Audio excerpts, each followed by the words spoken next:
Your brand new iPhone deserves the best protection, and the iLune 3-pack Screen Protector plus 3-pack Camera Lens Protector has you covered.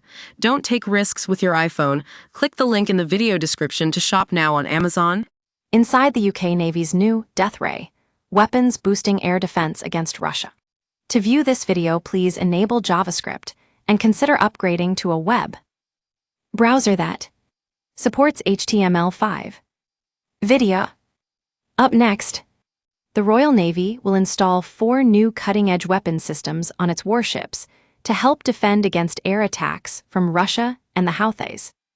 Yesterday, Chancellor Rachel Reeves announced in the spring statement that defense spending will increase to 2.5% of GDP.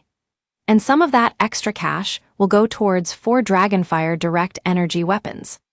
The weapons shoot a laser of pure heat at its targets, either destroying them or seriously damaging missile guidance systems.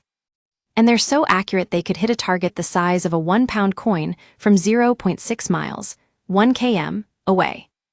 It's hoped the weapons will improve the defense capabilities of the UK Navy, boosting our capabilities both against potential threats from Russia and ongoing attacks from Houthis in the Red Sea. Dr. Siddharth Kajwal, a senior research fellow at the Royal United Services Institute, RUSI, told Metro.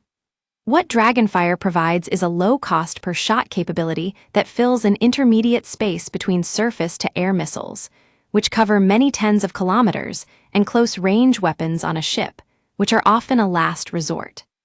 It's quite power-consuming, which is something the Navy will have to work around, but vessels have huge power plants anyway, and their power generators have enormous output.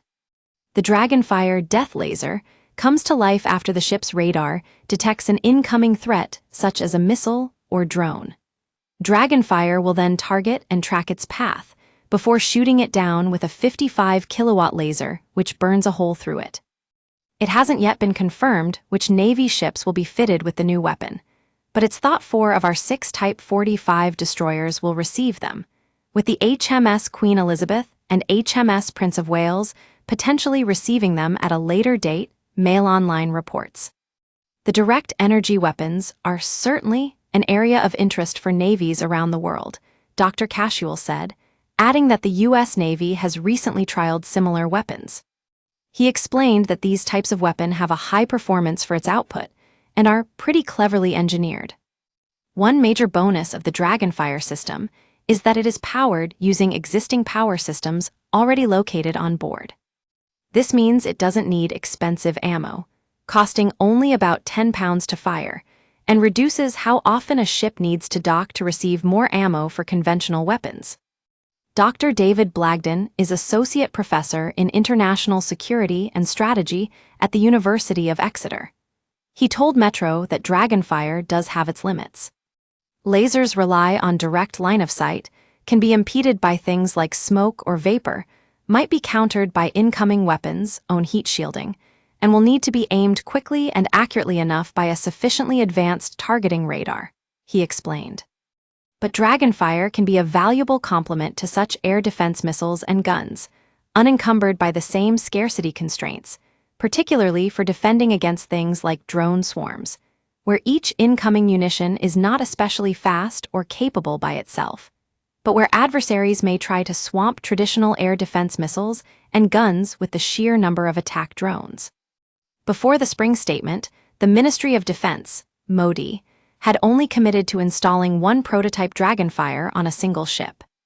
It's hoped the new weapons will be able to cheaply and efficiently destroy cheap drones or missiles, such as those used by the Houthis, at a much lower cost, saving resources in case of escalation of the war in Ukraine.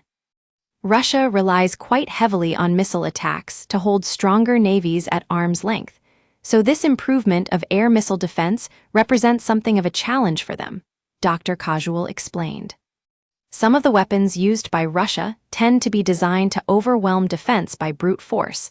Their speed leaves little time to react, so Dragonfire doesn't fundamentally change that. Where it becomes more useful is second-tier situations like the Houthis in the Red Sea, where everybody is relatively constrained. The most important impact of Dragonfire will be in places like the Red Sea, that doesn't draw down resources in the AU. Get in touch with our news team by emailing us at webnews@metro.co.uk. For more stories like this, check our news page. Stay on top of the headlines with daily email updates. This site is protected by Ray CAPTCHA, and the Google privacy policy and terms of service apply. Your information will be used in line with our privacy policy.